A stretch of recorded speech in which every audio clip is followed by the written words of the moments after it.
ये है दिल्ली क्राइम मोर्चा news network. मेरे भाई के चाकू मार दिया छाती में, मेरे मारा सर पे, मैं पीछे हुआ तो मेरे जांग में लग गया और उसके मेरे भाई के सीने में चाकू लग गया। जिसके अचानक से आकर के हमला, अचानक से ही पीछे से गली में आकर पीछे से हमला किया है। ये राजपारक थाना है जी, कोई सुनवाई नहीं करता हमारी। उसका बाप अभी भी छत पे से बोला भी मटर देखेगा, अभी तो मटर तुम देखोगे जी।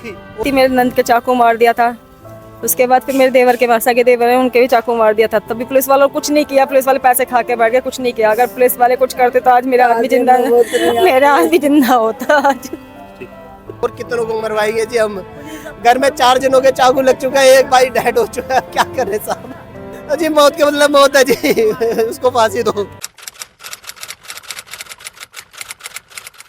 नमस्कार, जय हिंद। आप देख रहे हैं दिल्ली क्राइम मोर्चा। राजधानी दिल्ली को एक बार फिर से खूनी वारदात से दहलाने का प्रयास किया गया। ये तस्वीरें जो स्क्रीन पर आप देख रहे हैं, आपको बता दें, ये तस्वीरें राजधानी दिल्ली के आउटर दिल्ली के अंतर्गत आने वाले क्षेत्र राजपारक थाने की हैं। मंगोलपुरी का पूरा ये क्षेत्र पड़ जाता है क्यू ब्लॉक में। बीती रात यहाँ पर खूनी वारदात को अंजाम दिया गया, जहां पर पड़ोस में ही रहने वाले एक आरोपी, जिसका नाम राजू उर्फ चूहा बताया जा रहा है, इसके ऊपर यह आरोप है कि इसने अपने साथियों के साथ मिलकर एक परिवार के ऊपर चाकुओं से कई वार किए।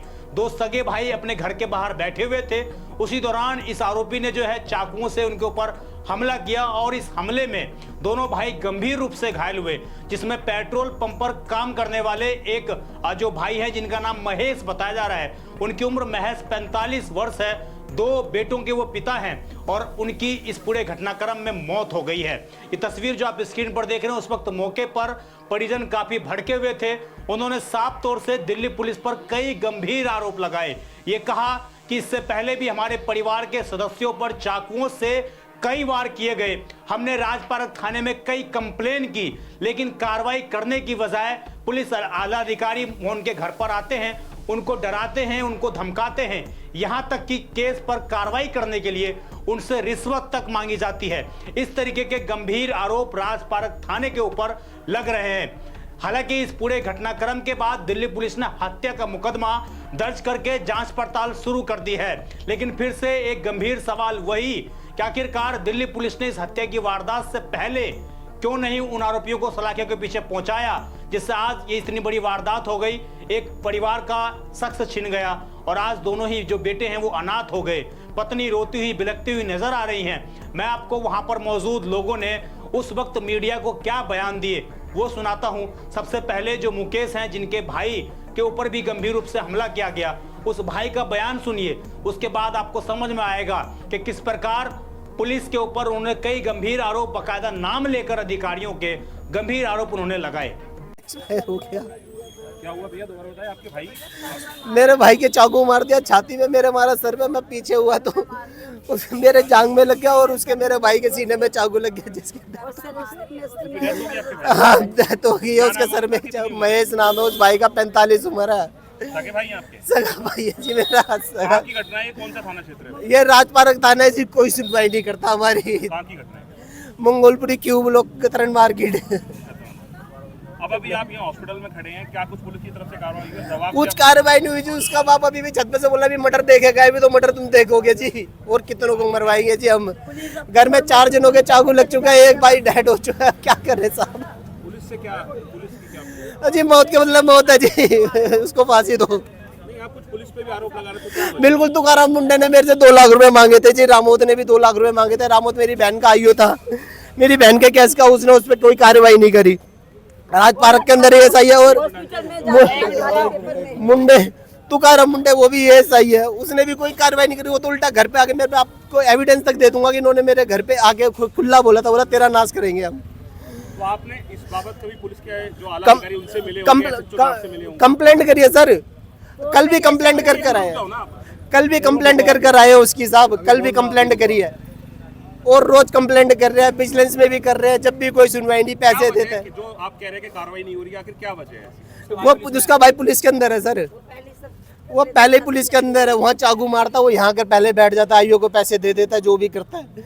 आईओ उल्टा हमारे को प्रेशराइज करते हैं कि मतलब प्रदीप नाम है, विजय विहार थाने में पोस्टेड है। तो अभी तक पुलिस ने किसी को भी अरेस्ट किसी को अरेस्ट नहीं करा जी, आपके सामने हम यहाँ पे खुद ही अकेले इलाज करवा रहे हैं जी। आपने देखा किस प्रकार जो है उन्होंने साफ तौर से दिल्ली पुलिस के कर्मियों पर, राजपारक थाने के आईओ अधिकारियों पर ये आरोप लगाए कि उन्होंने पिछली जितनी भी कंप्लेन थी उस परिवार के रिगार्डिंग सब में लापरवाही बरती, आरोपी के ऊपर कोई कार्रवाई नहीं करी, जिसका नतीजा ये हुआ कि आज एक शख्स की इस पूरे हादसे में, इस पूरे घटनाक्रम में मौत हो गई। जानकारी के मुताबिक इन दोनों पड़ोसियों के बीच में कूड़े को लेकर विवाद हुआ था, कूड़े डालने को लेकर यह विवाद हुआ और उसके बाद धीरे धीरे ये रंजिश इतनी बढ़ती चली गई कि इस पूरे रंजिश ने आज खूनी वारदात को अंजाम दिया गया इसमें, और इसमें एक शख्स की मौत हो गई। अभी मैं आपको उनकी पत्नी का, जो महेश हैं, उनकी पत्नी का बयान सुना रहा हूं, जिसमें साफ तौर से वो कहती हुई नजर आ रही हैं कि हमारी पिछले काफी समय से इस आरोपी के साथ लड़ाई झगड़ा था, हर बार हम कंप्लेन करते थे थाने में, लेकिन हमारी सुनी नहीं जाती थी।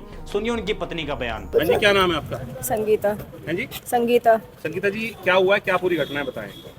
मैं तो, मुझे तो पता नहीं, मैं तो घर में थी खाना बनाने रखी, मैंने सब्जी में तड़का ही लगाया था, जब तक मेरे पास फोन आया। फोन लिए लड़की आई एक भागती हुई कि ताई ताऊ के चाकू लग गया। मैं वहाँ से बस सीधी भाग कर आई, सीधी वहाँ भागती हैं, मैं आ गई इनके घर की तरफ, चाची घर की तरफ। वहाँ मेरे दौरान होता है कि दीदी भाई साहब के चाकू लगे। फिर मैंने कुछ नहीं देखा, सीधी वहाँ से पैदल ही भागती चली आई संजय गांधी हॉस्पिटल में। यहाँ आके देखा तो ना कोई डॉक्टर कोई पास में था नहीं, उनके कोई भी नहीं था। जब पूछा तो बोले कि इनकी ऑन द स्पॉट डेथ हो गई। कौन है जिनकी डेथ हुई? आपके हस्बैंड है? क्या नाम है उनका? महेश कुमार। कितनी एज है? 45। परिवार में कौन कौन है? मेरे 2 बेटे हैं। क्या करते थे महेश जी आपके हस्बैंड? पेट्रोल पंप पे काम करते थे। क्या वजह रही आखिर, क्या किस लिए हमला किया गया? कुछ कोई वजह नहीं थी। मेरे साथ ताई ससुर का एक्सपायर हुए थे, वो सब लोग वहाँ बैठे हुए थे, बस दिया जलाते। चौथा दिन है आज। अचानक से आकर के हमला? अचानक से ही पीछे से गली में आकर पीछे से हमला किया है।